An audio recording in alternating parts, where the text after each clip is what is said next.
Hello friends, ఇక్కడ మీరు చూస్తున్నది మామూలు వ్యక్తి కాదు. ఈయన భారత జాతీయ కాంగ్రెస్ వ్యవస్థాపకుడు, అధ్యక్షుడు, స్వాతంత్ర సమరయోధుడు, రాజకీయ నాయకుడు, 3 సార్లు ముఖ్యమంత్రిగా పనిచేశారు. ఇందిరాగాంధీని ప్రధానమంత్రిగా మార్చడంలో కింగ్ మేకర్ అనిపించుకున్నారు. ప్రజల చేత నల్లగాంధీ, విద్యా పితామహుడు అనిపించుకున్నారు.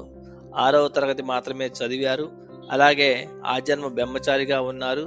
నిస్వార్థ ప్రజాసేవ చేస్తూ 3 సార్లు ముఖ్యమంత్రిగా ఉండి ప్రధానమంత్రి చేయడంలో కింగ్ మేకర్ అనిపించుకున్నప్పటికీ ఆయన చనిపోయినప్పుడు ఆయన దగ్గర ఉన్నది కేవలం 130 రూపాయలు మాత్రమే.